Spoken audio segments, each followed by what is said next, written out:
خساره الاهلي من صن داونز في ماتش كارثي، في ماتش خنقنا كلنا وسط جمهورك على ملعبك، ملعب بتقفل بجمهورك وبتخسر، بتدافع 180 دقيقة، بتدافع 90 هناك على أرضهم و90 على أرضك. كولر بيخسر من صن داونز، أحسن لعيبة في الماتش بيطلعها، بينزل لك لعيبة في الدقيقة 89.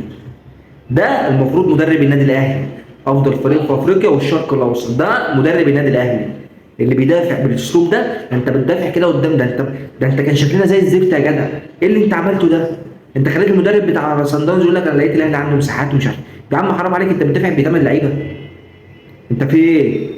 انت في ايه؟ انت في إيه؟ انت على المصحف كنت هتجننا النهارده وسيناريو محفوظ. والله العظيم والله العظيم من اول ما جبنا الجول وشفت بعدها انك بتدافع برضه، والله العظيم كنت عارف ان احنا كنا هنخسر. والله كنت عارف ان احنا هنخسر. الاهلي النهارده بيقدم ماتش كارثي. المفروض من بعد، يعني بعد الماتش ما نشوفش كولر، ما تشوفوش تاني، ما تشوفوش في النادي الاهلي. ماتش يعني سادس نهائي على التوالي بيضيع من ايدك، ماتش سهل جدا انت فايز فيه وسط جمهورك اللي ما بطلش وما هداش دقيقه. نقول حسب الله ونعم الوكيل في مين؟ انت النهارده قدمت ماتش زي الزفت، انت ما قدمتش حاجه اصلا. ايه اللي انت عملته ده؟ انا مش فاهم. بتدافع بخمس لعيبه ليه؟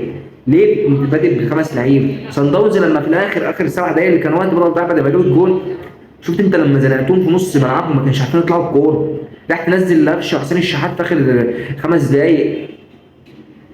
شفت العش اللي انت معاه عشان معلول، بتلعبه عشان معلول. شفت احمد رضا ده حاسب مين بقى في الكلام ده؟ موسم كارثي، لا دوري ولا كاس ولا دوري ابطال ولا اي حاجه. موسم كارثي للنادي الاهلي. المفروض مين اللي يتحاسب؟ الاداره، من اول الاداره لحد كله. واول حاجه اعملوها غوروه في داهيه. حسب الله ونعم الوكيل.